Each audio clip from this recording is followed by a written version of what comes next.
Screen share किया आपने?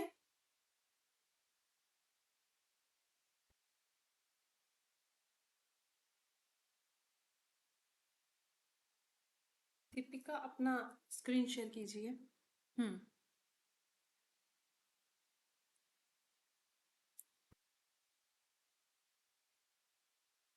Okay, which do not contain ke. Okay, let's see.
ये हो गया। Hmm. So the question is write a method. अच्छा, function और मेथड एक ही चीज होती है, ठीक है, कंफ्यूज नहीं होना है। तो आप मेरे को पहले दीपिका ये बताओ कि ये कौन सा क्वेश्चन है, word base, line base, character base? Word based. Word base. पढ़ो फिर से।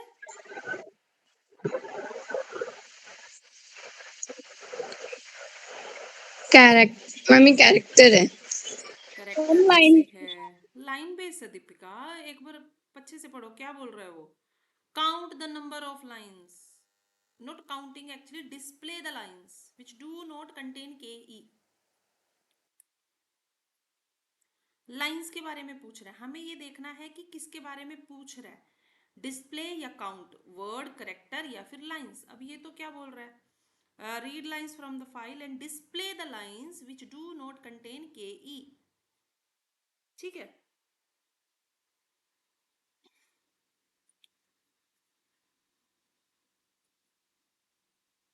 समझ आया?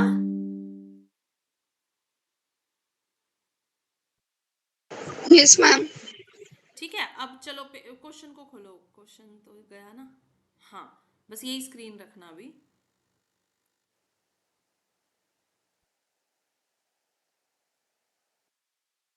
मेरी स्क्रीन विजिबल है? Yes ma'am. हाँ ठीक है। तो अब देखो, इसमें हमें फंक्शन का नाम दिया हुआ है डेफ शो लाइंस।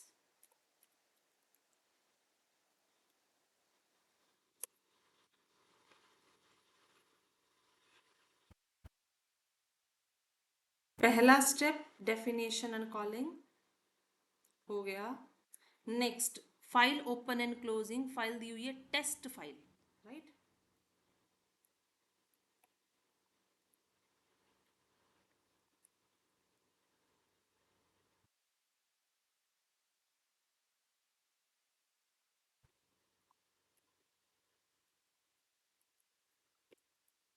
ओपन किया तो क्लोज भी करना होगा। उसके बाद है काउंट, तो नहीं है, ये तो डिस्प्ले है, तो काउंट तो मेंटेन नहीं करना। Then it is talking about display the lines, so I need to call my function lines is equal to F dot read lines, because I need to check each line. So for I in lines, correct?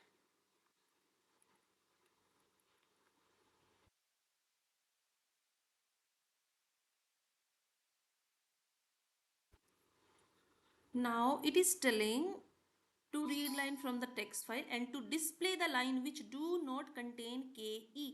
अभी word को तो mention नहीं किया ना इसने, which do not contain word ke।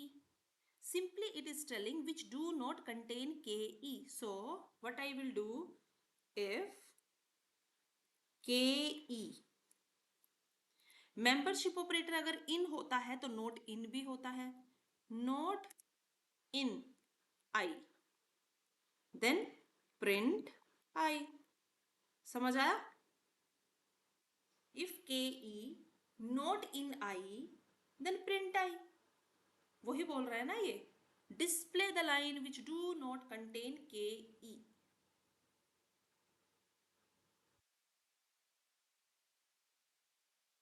Clear?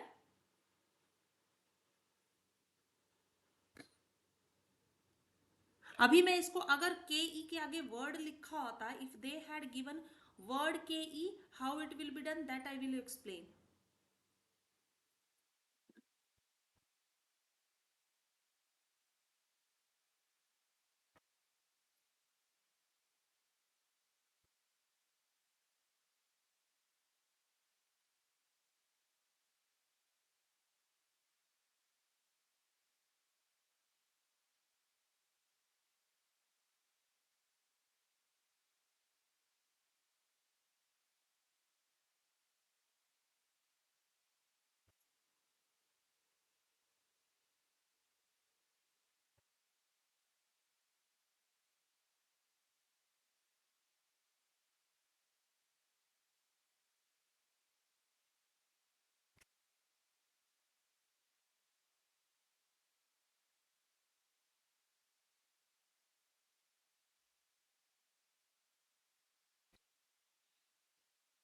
Yes, any doubt in this question? No, ma'am. It is asking if ke not in I. If they have given word कि word के ई आ रहा है या नहीं, then what I will do, words equal to I dot split.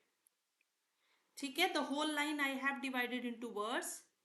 Then what condition I will write? If ke not in words, clear, print I. If they are mentioning the word ke, then you need to divide your line into words. If simply they have written which do not contain ke, then simply you can write if ke not in I. Hanji Deepika, clear this question? Yes, ma'am. Hanji, other students also, is it Yes, clear? ma'am.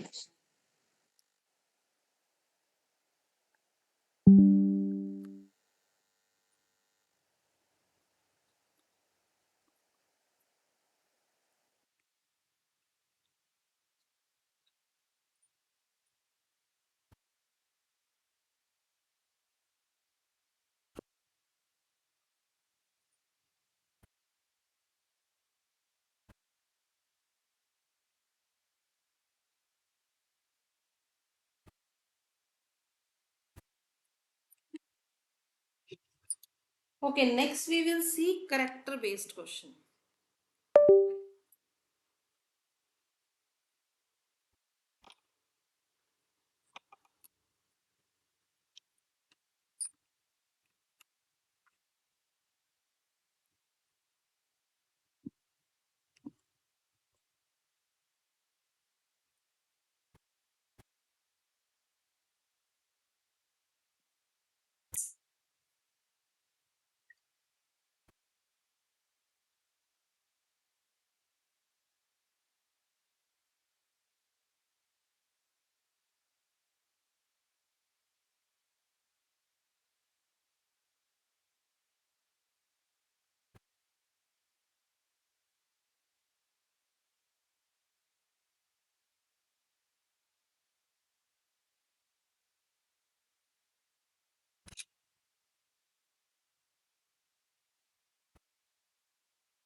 Okay.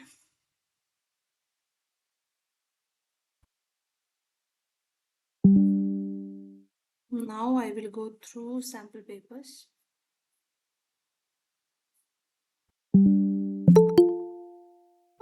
Hmm.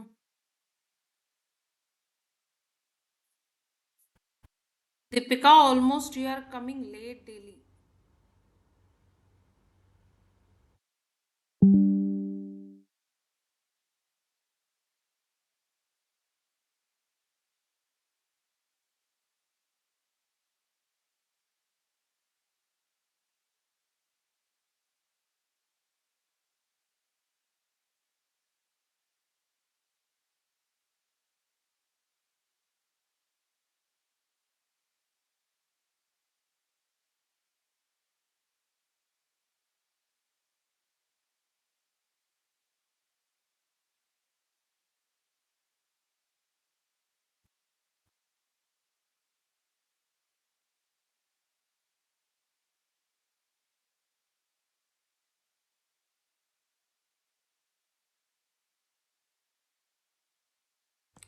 Line base, word base.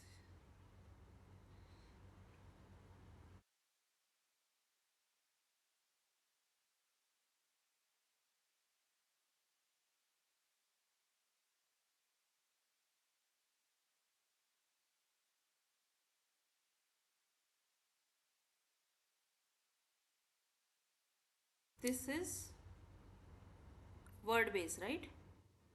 Both questions are word base. See, 15% chances are there that character based question will come. Mostly line base or word base. But still, and or will come.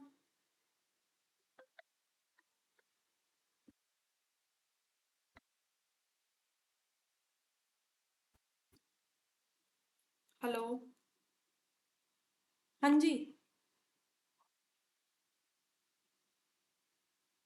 हाँ, शाम को कर दो.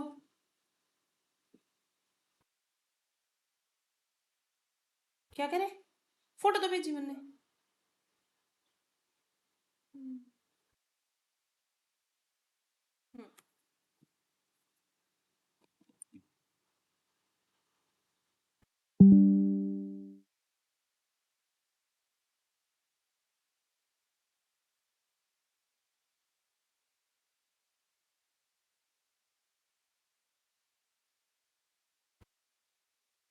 This is also write a function to display all those words. Word based question. This is also word based question.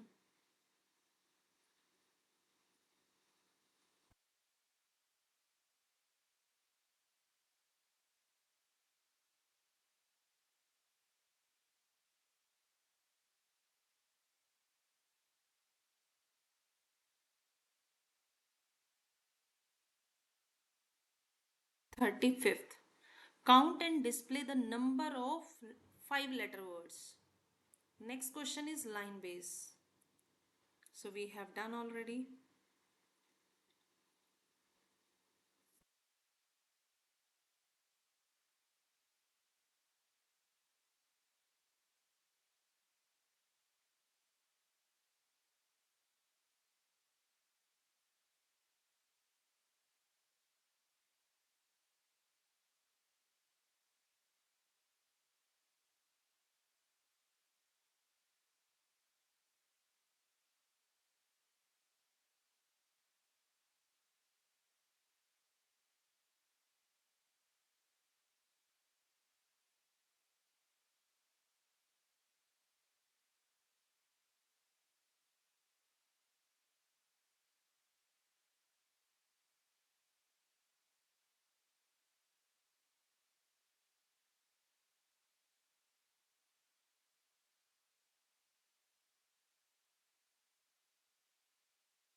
Second question. Write a function mcount in Python which should read each character of the text file, should count and display the occurrence of alphabet A and M. अब यहाँ पे क्या बोल रहा है, हमें alphabet को check करना है कि अल्फाबेट कितनी बार आ रहा है, ए या एम। अब देखो, we need to check separately और टुगेदर। मतलब मेरे को, I will have to maintain 1 count और 2 काउंट। इसका आउटपुट देख के बताइए।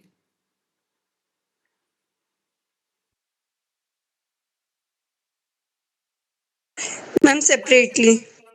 Separately, because A it is asking separately, M it is asking separately, right?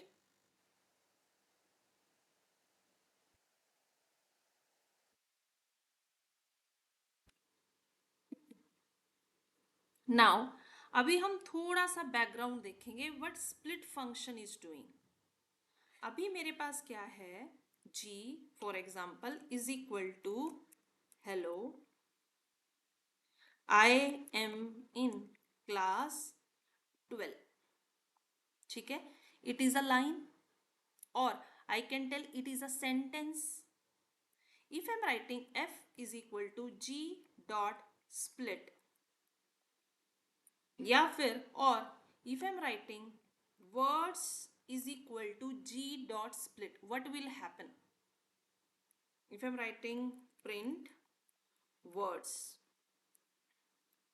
कोई आउटपुट बता सकता है?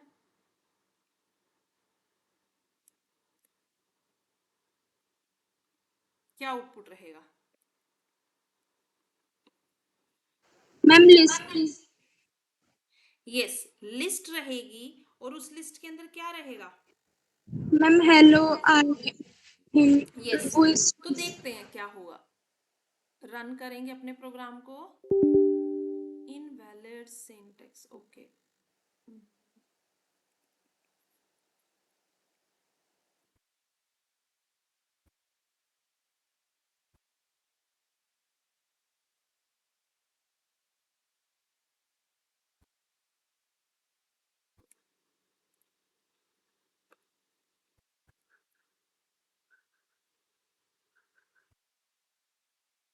सी, जब आपने लाइन के ऊपर स्प्लिट फंक्शन को अप्लाई किया, then what it is doing, it is dividing your line into words. How? आप ये देखिए, in the program what you have given,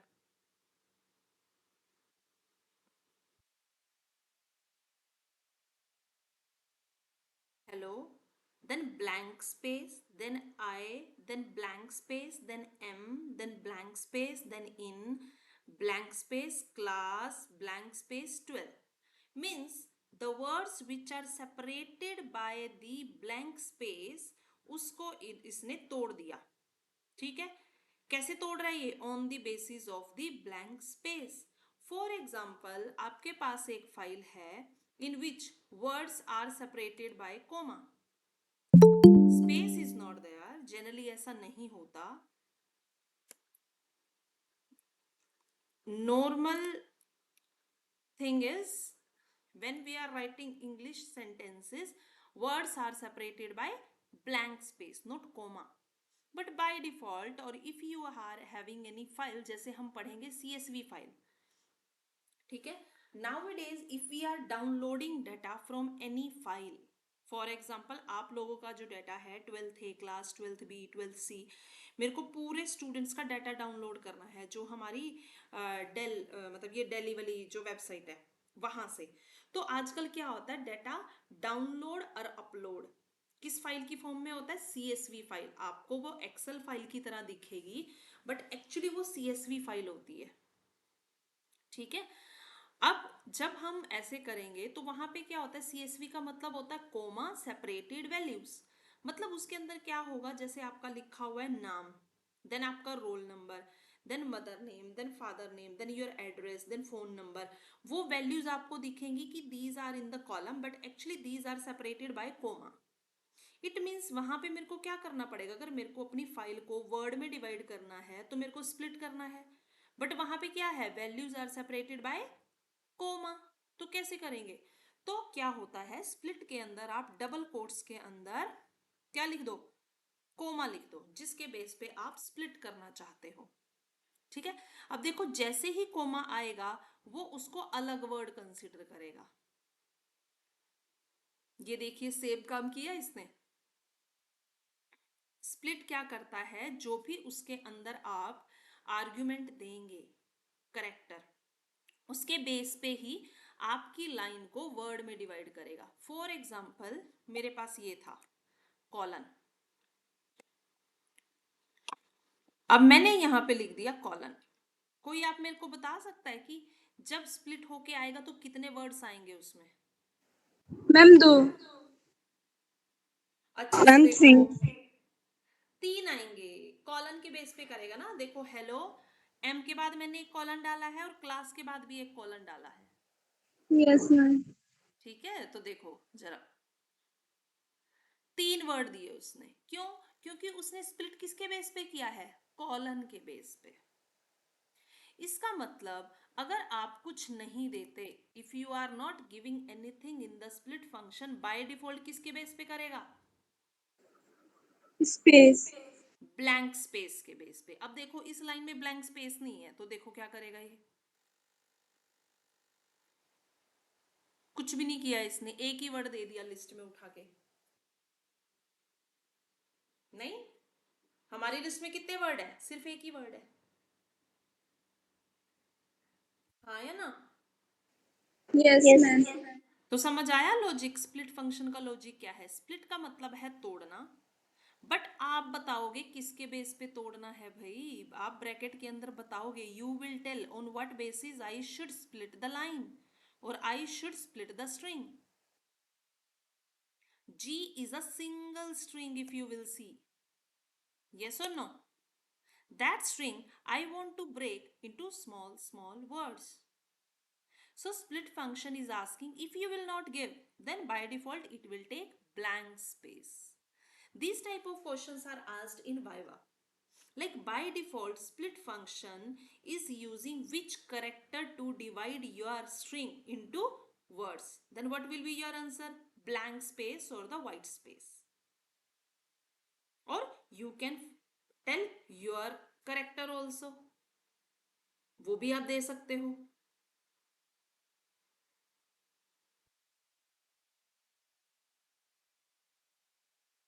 okay, now word तो आपने स्प्लिट कर दिया। Now words is a list, each word I want to divide into character. How to do? For I in words, so letter, for letter I will write equal to I dot split and print letters. Guess कर सकते हो ये क्या करेगा?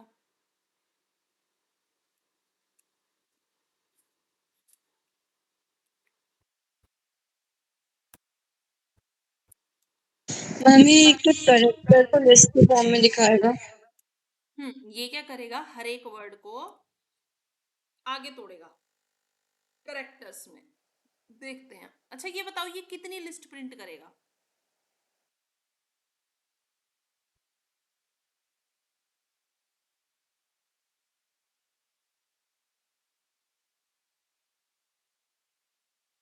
कितनी list print करेगा ये? Count 18। करो। हाँ जी। मैम 18। नो, देखो फोर लूप के अंदर आप जा रहे हो। फोर लूप किस पे लगाया मैंने? वर्ड्स पे। तो आपके इस स्ट्रिंग में कितने वर्ड्स हैं? Hello, I am in class 12, 6 है। और हर एक वर्ड को ये करेक्टर में तोड़ रहा है। ठीक है, इसका मतलब 6 लिस्ट तो वो आएंगी। हर एक वर्ड की एक लिस्ट बनेगी ना, 6 लिस्ट तो वो आएंगी। और लास्ट में मैं अपने वर्ड्स को भी प्रिंट कर रही हूं, वो क्या है? Single list. तो मेरे हिसाब से तो 7 लिस्ट आनी चाहिए। एक तो हर एक वर्ड के लिए और एक मेरी लाइन के लिए।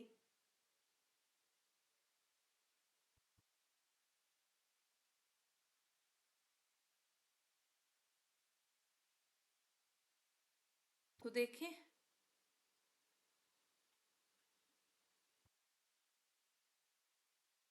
ये देखिए, एक मिनट, मैं इस प्रिंट वर्ड्स को ना यहाँ से हटा के ऊपर लिख देती हूँ।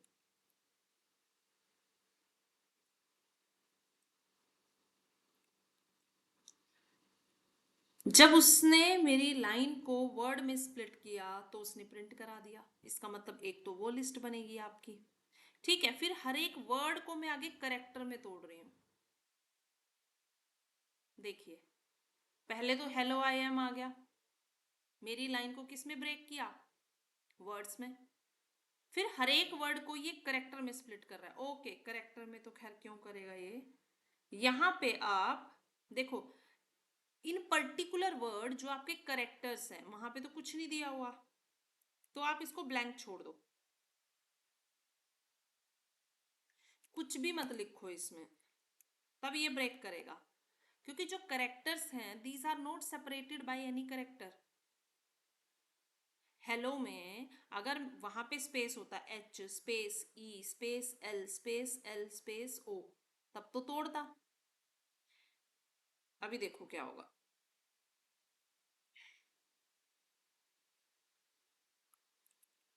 एम्प्टी सेपरेटर,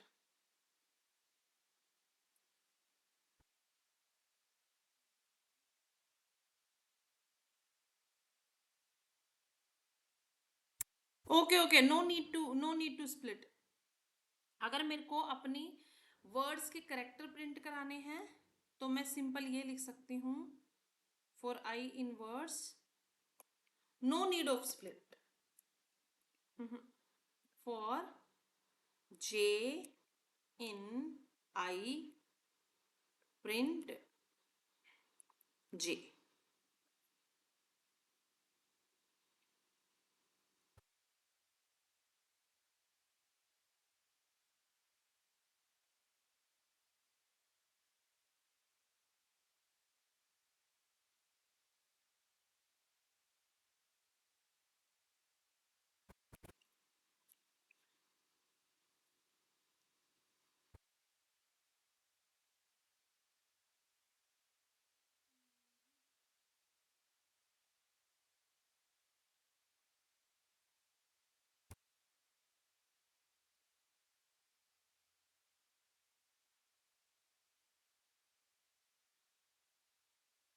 हाँ जी, मेरे को ये चाहिए था।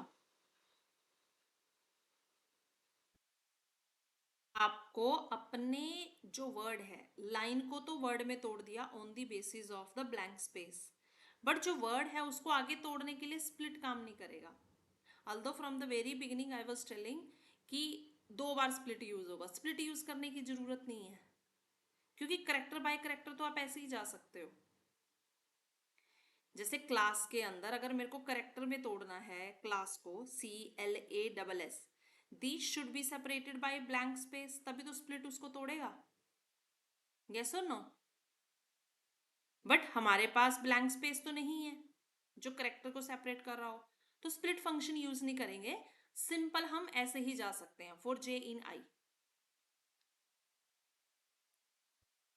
ठीक है, तो स्प्लिट की नीड नहीं है।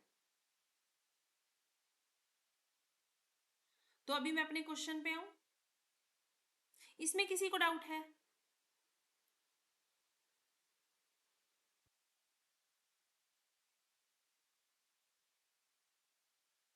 हाँ जी, मैंने यहाँ पे क्या किया, डाउट है? देखो सिंपल, मैंने अपने करेक्टर्स को डिस्प्ले कराने के लिए, वर्ड को करेक्टर में तोड़ने के लिए स्प्लिट फंक्शन की जरूरत नहीं है। ठीक है, सिंपली भी आप ऐसे लिख सकते हो, फॉर जे इन आई, मतलब वो हर एक करेक्टर बाय करेक्टर हर एक को विजिट कर लेगा। ये तो सिंपल मैंने उसको प्रिंट कराने के लिए end is equal to blank space दे दिया कि एक वर्ड के करेक्टर को पहले डिस्प्ले कर दे फिर एक ब्लैंक स्पेस छोड़ दे, ऐसे चले। ठीक है, तो हम आते हैं अपने क्वेश्चन पे।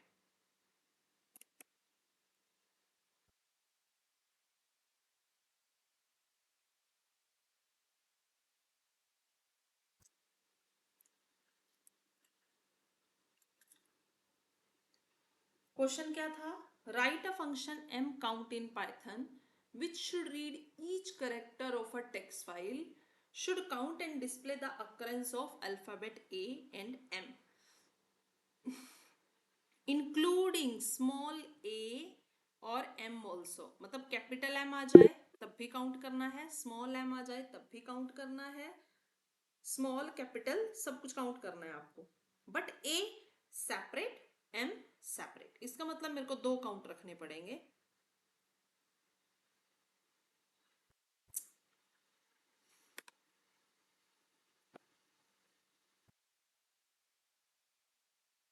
तो आप मेरे को बताइए, फंक्शन दिया हुआ है, सबसे पहले काम होता है फंक्शन. फंक्शन का नाम बताओ जरा,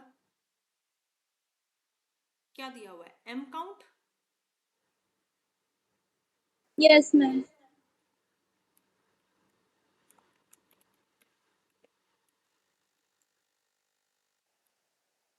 This is the first step.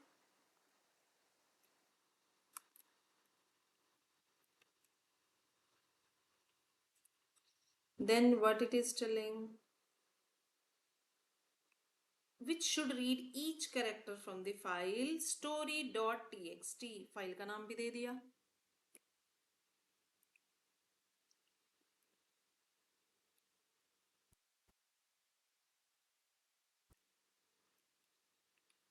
File को क्लोज करेंगे. फर्स्ट स्टेप, 2 स्टेप हो गए. After that character by character read करना है, तो इसमें देखो 3 फॉर लूप लगेंगे, एक लाइन के लिए, एक वर्ड के लिए, एक करेक्टर के लिए. तो ठीक है, पहले हम 2 काउंट रखने हैं. Count a is equal to 0, count m is equal to 0. ठीक है, अभी लेंगे lines is equal to f dot read lines. Now line by line we will go. So for I in lines,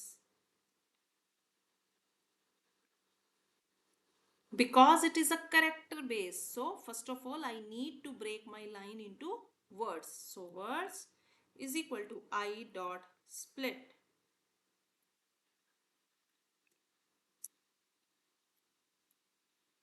ठीक है, character base है तो मेरे को हर एक वर्ड के पास जाना पड़ेगा करेक्टर में तोड़ने के लिए, इसलिए दूसरा second for loop for j in words.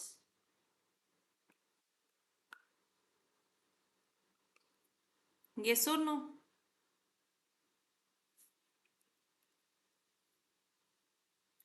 पहला लूप चलेगा लाइन के लिए, दूसरा लूप चलेगा एक पर्टिकुलर लाइन में हर एक वर्ड के लिए फॉर j in words. अब तीसरा लूप किस लिए चलेगा? स्प्लिट की जरूरत नहीं है, वर्ड को आप करेक्टर में नहीं तोड़ सकते यूजिंग स्प्लिट फंक्शन. सिंपली आप लूप यूज कर लीजिए. तो क्या मैं लिख सकती हूँ फॉर k in j.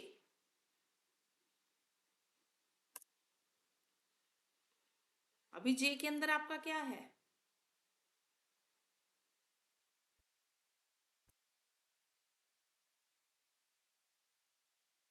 बताइए, j के अंदर क्या है? एक एक वर्ड है, तो वर्ड के अंदर करेक्टर पे जाने के लिए मेरे को क्या करना पड़ेगा? For k in j. So if अभी k के अंदर आपका आ गया character, if k double equal a और k double equal capital A, so हमें क्या करना है? Count a is equal to count a plus 1.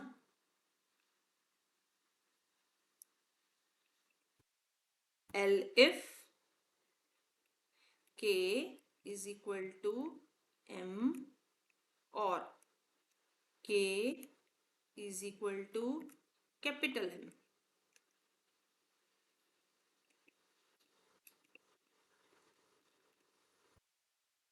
Count m is equal to count m plus 1. कितनी बार लूप यूज हुआ? 3 बार. पहला लाइन के लिए, दूसरा वर्ड के लिए और तीसरा करेक्टर के लिए. तो हमें क्या करना है, सारे फॉर लूप से बाहर यहाँ पे अपना डिस्प्ले देना है, print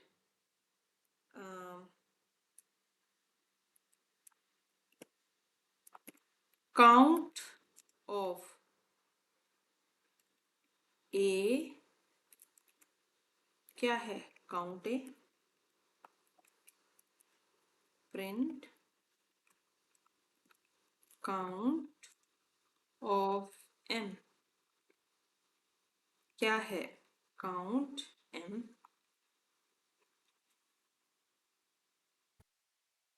Just go through the question again. Not question means this solution.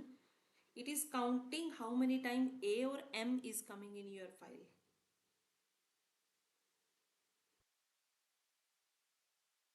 Doubt है तो पूछिए। सिर्फ हमें ये सोचना है कि मेरी एक फाइल है जिसके अंदर 5 लाइंस हैं, तो मेरे को पहले तो हर एक लाइन में जाना है, हर एक लाइन के अंदर मेरे को हर एक वर्ड में जाना है, हर एक वर्ड के अंदर मेरे को हर एक करेक्टर पे जाना है।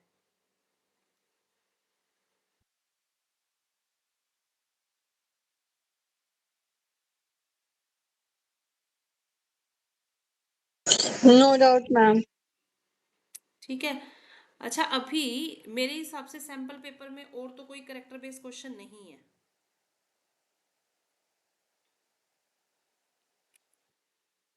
तो हम क्या करेंगे, वोवल और कॉन्सोनेंट को काउंट करते हैं, या फिर how many digits are there in your file.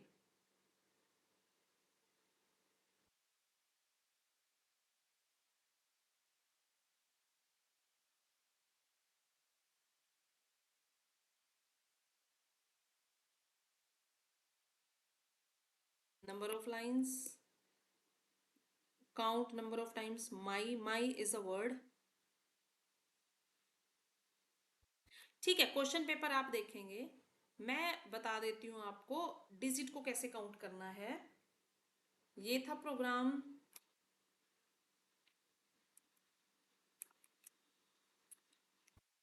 Counting occurrence और फ्रीक्वेंसी सी ऑफ एम और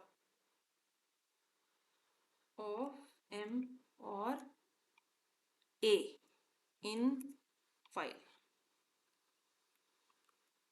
ठीक है, अब आप देखिए, क्वेश्चन तो ये भी हो सकता है ना, count number of digits in your file, हो सकता है या नहीं।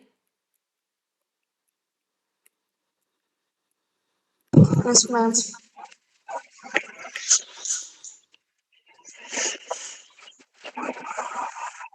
कैसे करेंगे, सबसे पहले def count, okay count D, I am writing this name.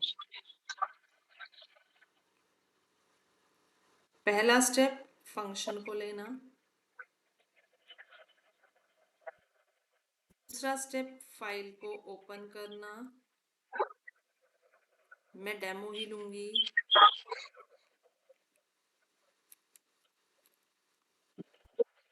फिर फाइल को क्लोज करो। बिकॉज काउंट करना है तो मेरे को एक काउंट रखना पड़ेगा, काउंट इज इक्वल टू 0। ठीक है, उसके बाद क्योंकि I want to count digit, digit is a character in a file, a single alphabet, और ठीक है जो भी है, तो lines is equal to F dot read lines कर दिया।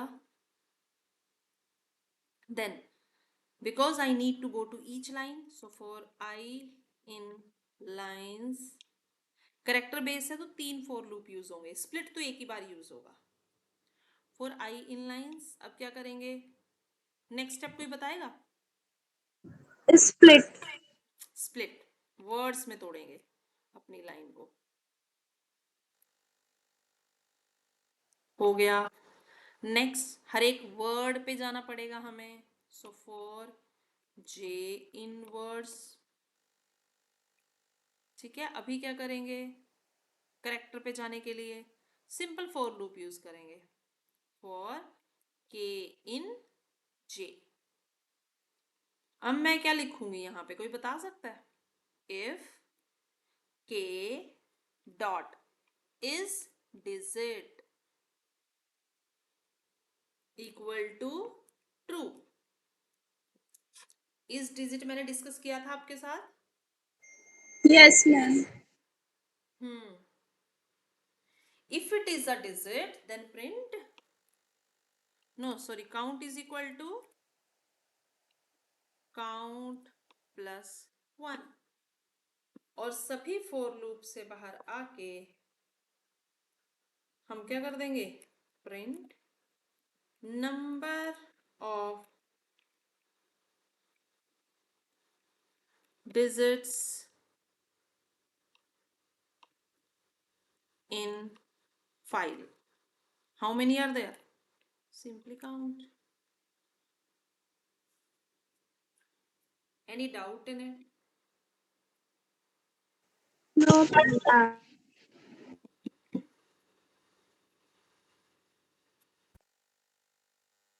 बस हमें ये ध्यान रखना है कि लाइन को वर्ड में कैसे तोड़ना है, वर्ड को डिजिट में कैसे तोड़ना है।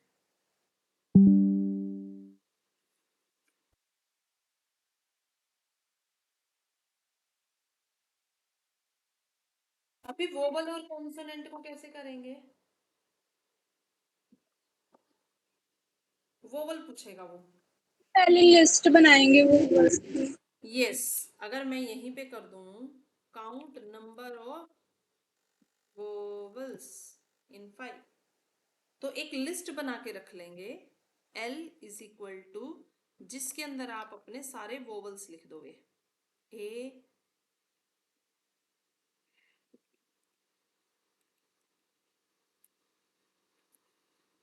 E I O, lower case also upper case also. ठीक है, तो यहां पे क्या लिखना पड़ेगा? इफ के, क्या लिखूं मैं यहां पे? In L. Yes, if K in L, तभी तो काउंट करेंगे। अगर के मेरा जो पर्टिकुलर कैरेक्टर है अगर वो वोवल्स में है, if K in L then simply counted.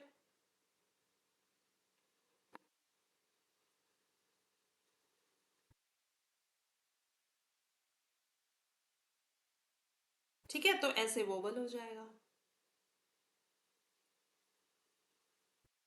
If they are asking how many time t is coming in your file, then no need of it। मैं लिखूंगी if k double equal t और k double equal capital T। तो ऐसे आप कर सकते हो। If it is asking how many times s is coming in your file, so just replace t with s। So any doubt in this question, character based question?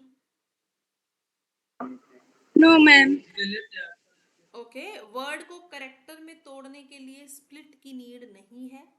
Y? Because जो हमारे characters होते हैं in a particular word, they are not separated by blank space, but जो हमारा split है वो तो blank space पे काम करता है ना। तो जब वर्ड लाइन को आपने वर्ड में तोड़ दिया, वर्ड के अंदर करेक्टर को तोड़ने के लिए किसी की जरूरत नहीं है।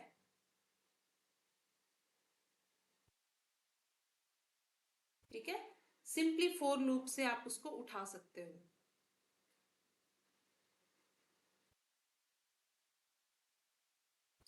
So here text file is over। So in methods के बेस पे जो आप शॉर्ट नोट्स बनाना चाहते हो, ये तो लिखना ही है आपको। These things you are suppose to write in your notebook, what questions I have done here. ठीक है, डेली का सेशन आपका होना चाहिए, it should be noted down in your notebook.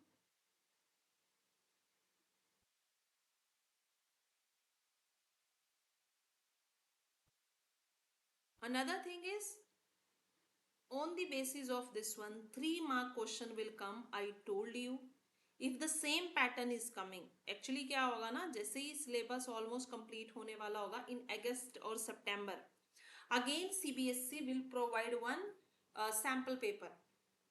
CBSE every year they are providing sample paper. एक वो दे देते हैं ये कि इस पैटर्न का पेपर आएगा. सो डेफिनेटली 110% 3 नंबर का आपका ये टेक्स्ट फाइल का क्वेश्चन आएगा. Counting number of lines, counting number of words, display the line, display word. Okay, even I will ask this time question paper. अगर आपको आपके कांटेक्ट है किसी से, तो अब की बार का जो CS का पेपर आया वो लीजिए जरा, मेरे पास होगा. I will discuss tomorrow. ठीक है, तो टेक्स्ट फाइल का क्वेश्चन हम वहां पे भी देखेंगे. सो सैंपल पेपर से हमें क्लैरिटी मिल जाएगी. अच्छा, 35th क्वेश्चन मेरा टेक्स्ट फाइल वाला होगा. If you are confident in this type of question, so attempt that question first. Because CBSE के पेपर में आपको एक एग्जामिनर को क्या करना है, उसको एक विश्वास दिलाना है कि whatever you are attempting with accuracy you are doing. तभी तो बोलते हैं ना, जो क्वेश्चन आपको अच्छे से आते हैं वो क्वेश्चन आप पहले करो, उसको अच्छे से black pen blue pen use करके अच्छे से अंडरलाइन करके जहां पे आप कर सकते हो वो करो. उससे क्या होगा, एग्जामिनर को ये पता चल जाएगा कि बच्चे के कॉन्सेप्ट्स क्लियर हैं. तो कई बार क्या होता है, आपने जैसे वो फास्ट चेक करते हैं, ऐसा नहीं होता कि वो एक एक क्वेश्चन बहुत अच्छे से देख के चेक करते हैं. ठीक है, तो अगर आपका 70% पेपर सही है और एंड में जाके आपने छोटी मोटी गलती भी कर दी होगी ना, फिर भी वो टिक हो जाएगा. तो आपको क्या करना होता है, जब हमारा पूरा सिलेबस कंप्लीट हो जाएगा, आपको फिर टॉपिक वाइज स्टडी करनी है.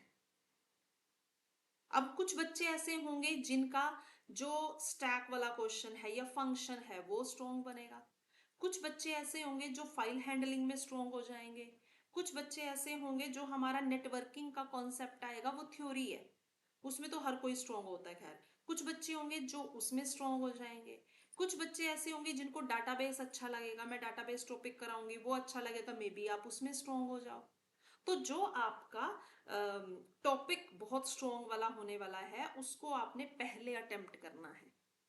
बट सैंपल पेपर से जब आप करोगे, आपको पता चल जाएगा कि आप एक क्वेश्चन पेपर में आपको खुद से पता चल जाएगा कि रिजल्ट आने से पहले कि मेरे इस पेपर में कितने मार्क्स आ सकते हैं. तो स्टैक का मैंने बोला 3 नंबर का क्वेश्चन डेफिनेटली 110% आता है. ये फाइल का क्वेश्चन 3 नंबर का 110% आता है. 3 + 3 6, तो 6 की प्रिपरेशन मैंने आपको करा दी. ठीक है, और जो शुरू का है फंक्शन वाला, फंक्शन से भी आते हैं क्वेश्चन. तो ऐसे आप काउंट करते जाओ कि 70 मार्क्स में से 6 नंबर का मैंने कर लिया. ठीक है, फिर उसके बाद मैं आपको CSV और बाइनरी डिस्कस करूंगी. CSV भी 4 नंबर का क्वेश्चन आएगा, बाइनरी आएगा 5 नंबर का क्वेश्चन. और वो अगर आप अच्छे से समझना चाहते हो तो एक टॉपिक एक ही दिन लेगा, उससे ज्यादा टॉपिक लेगा नहीं. तो कल हम पढ़ेंगे CSV, क्योंकि जो CSV होता है वो इजी है. और आजकल जितना भी वेबसाइट पे बल्क अपलोड होता है, फॉर एग्जाम्पल मेरे को आप सभी को एक यूजर नेम एंड पासवर्ड देना है. ठीक है, तो मैं ऐसा तो नहीं करूंगी एक एक बच्चे का क्रिएट करूंगी. मैं क्या करूंगी, एक फाइल क्रिएट करूंगी, एक्सेल फाइल. उसके अंदर क्या करूंगी, आपका name, class, mother name, father name और जो आपका है एड्रेस, वो ले लूंगी सभी बच्चों से. अब मैं क्या करूंगी, पूरी फाइल को वेबसाइट पे अपलोड कर दूंगी. ठीक है, मैं ऐसा नहीं है कि एक एक बच्चे की एंट्री करूंगी. अगर मेरे पास 500 बच्चे हैं तो मेरे को तो 500 बच्चों का डाटा एंटर करना पड़ जाएगा one by one. But that is not feasible nowadays. तो इसलिए क्या होता है, एक एक्सेल फाइल दी जाती है कि आप इसके अंदर डाटा एंटर कर दो बच्चे का, और वो पूरी फाइल को आप अपलोड कर दो. ठीक है, हम पूरी फाइल को अपलोड करते हैं, फिर एक फाइल जनरेट हो जाती है जिसको हम डाउनलोड करेंगे. उसके अंदर क्या होगा, सबका यूजर नेम पासवर्ड दिया होगा. तो ऐसे काम होता है. तो जो ये बल्क अपलोडिंग होती है, वो CSV फाइल से होती है आज के टाइम पे। ठीक है, तो हम CSV करेंगे, CSV इज टू इम्पॉर्टेंट। और बाइनरी तो ठीक है, बाइनरी भी करना है, बाइनरी का क्वेश्चन भी आएगा। CSV या बाइनरी ऐसे रहता है, या तो बाइनरी का 4 नंबर का आ गया, CSV का 5 का आ गया। कई बार उल्टा हो जाता है, CSV का 4 का आ गया और बाइनरी का 5 नंबर का आ गया। उसको भी हम ऐसे स्टेप से करेंगे, स्टेप 1, स्टेप 2, स्टेप 3। तो अगर आपको स्टेप्स याद रहेंगे तो ऑटोमेटिकली आपको याद रहेगा। ठीक है, तो फाइल हैंडलिंग का 3 नंबर का आप कर चुके हो और टेक्स्ट फाइल कवर हो चुका है। स्टिल आप अपने सिलेबस को देखिए, सिलेबस के अंदर टेक्स्ट फाइल से रिलेटेड अगर आपको कुछ लग रहा है कि कोई टॉपिक स्किप हुआ है तो मेरे को बताइए। अभी टेक्स्ट फाइल से रिलेटेड अगर आपको कोई डाउट है, आज मैं पूछ रही हूँ, टेक्स्ट फाइल से गो थ्रू हो जाओ फिर से। कल कल बता देना अगर कोई डाउट है टेक्स्ट फाइल से रिलेटेड, अदरवाइज कल मैं CSV स्टार्ट करूंगी। ठीक है, अभी कोई डाउट है तो पूछ लीजिए, नहीं है तो आप सेशन लीव कर सकते हैं। आज का हो गया क्लास।